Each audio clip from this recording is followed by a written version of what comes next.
كيفاش نركب نظام الدوش اوفوريا سمارت كنترول في النسخة الدائرية ديالو.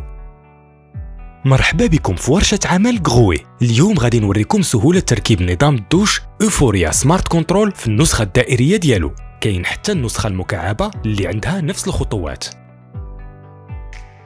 قبل ما تبداو هادو هما الأدوات اللي غادي تحتاجوها.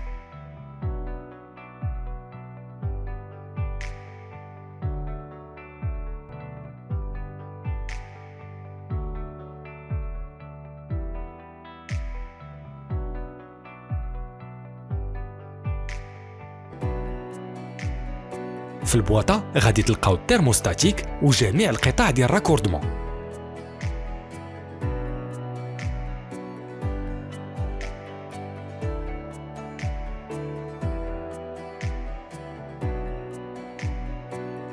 بما فيها البارة ديال الدوش، دراع ديال الدوش، دوش ديال الراس، دوش اليدوي والفليكسيبل.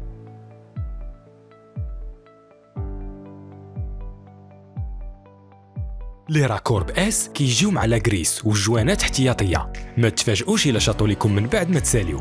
اول حاجه ديروا الجوان ديال التيفلون على لي راكور وفيزيوهم في الحيط باستعمال الساروت وتاكدوا باللي راهم مستقيمين وبعاد من بعضهم ب 150 ملم. هذا الشيء غادي يجنبكم تعاودوا تقادوهم من بعد. لي راكور خاصهم يخرجوا من الحيط ما بين 37 و 42 ملم باش الميتيجور يجي متوازن مع الحيط. من بعد حطوا البلاك ديال التركيب وبقاو تقادوها حتى تحط على لي راكور بلا ما تفورسي عليها. تاكدوا من التوازن باستخدام الميزان ديال الماء.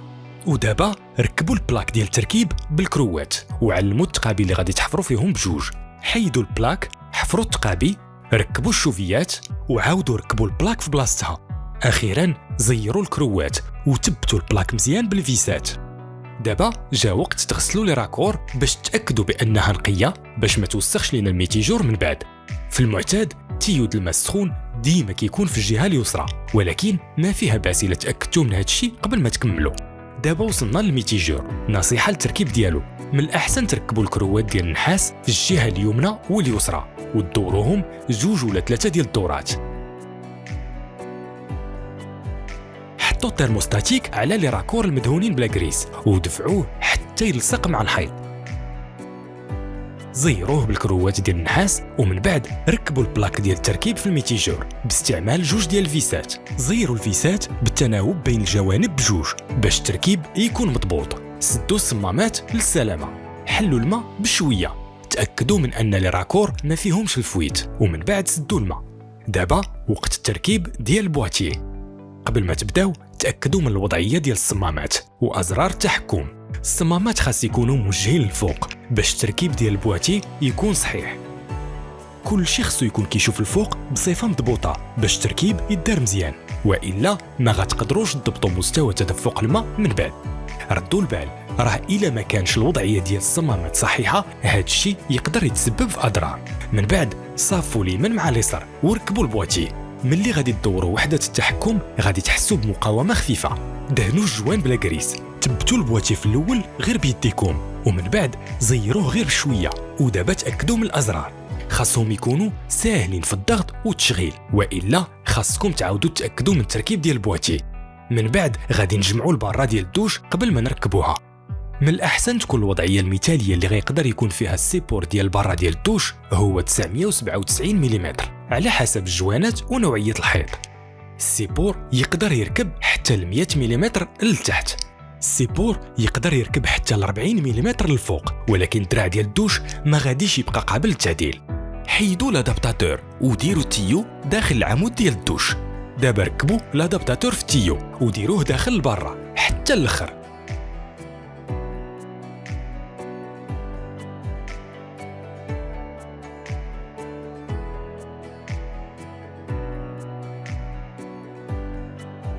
ودابا غادي تركبوا البلاك ديال التثبيت.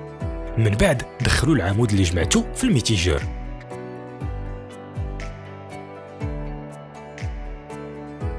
حطوا البره ديال الدوش وعلموا البلاصه ديال التقابي اللي غادي تحفروا.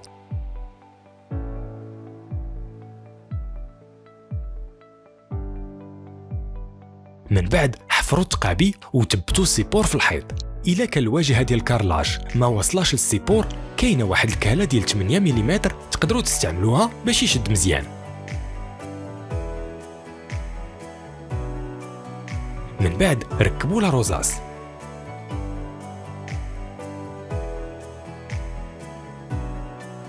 دابا ثبتوا البرة بشكل كامل.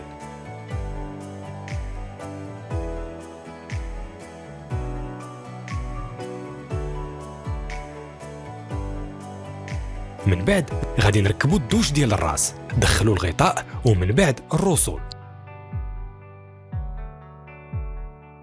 ملي تشوفوا وتفحصوا التوازن تأكدوا أن اللوغو جاء أفقي.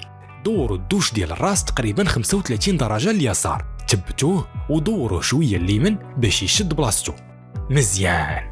باش نبداو تأكدوا من اتجاه التدفق ديال الكلابي أنتي روتور ومن بعد ركبوه في الراكوردمون ديال الترموستاتيك. دابا زيروا الفليكسيبل باليد. دابا فيسيو الدوش اليدوي. دفعوا الأزرار مزيان في الصمامات في المكان الصحيح وتأكدوا أنهم متوازنين في الوضعية المسدودة. إلا ما كانوش حيدوا الأزرار وقادوهم باستعمال تورنفيس صغير. ملاحظة، هاد الشيء غادي يأثر على الحد الأدنى ديال تدفق الماء. خاص تحققوا من الحد الأدنى ديال تدفق الماء لكل وظيفة. التعديل ديال تدفق الماء ما خاصوش يحبس الماء. دوروا الفيس للداخل باش تضبطوا بشكل صحيح الحد الأدنى ديال تدفق الماء. ودابا بالنسبة للمرحلة الأهم، باش تجنبوا أي مشاكل خلال الاستعمال، درجة الحرارة خاصة تضبط على 38 درجة مئوية.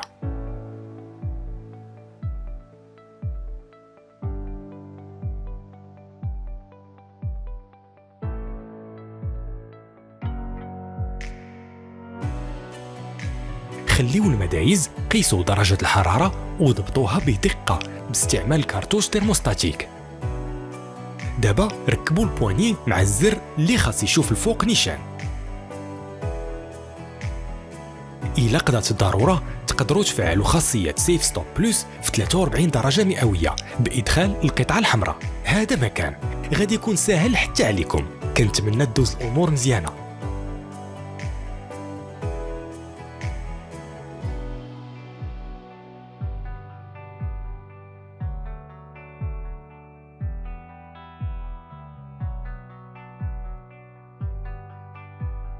بالتوفيق. هذا مكان التركيب ديال نظام الدوش ايفوريا سمارت كنترول في النسخة الدائرية سهل، وإلا تبعتوا هاد المراحل كل شيء غيدوز مزيان. بالتوفيق.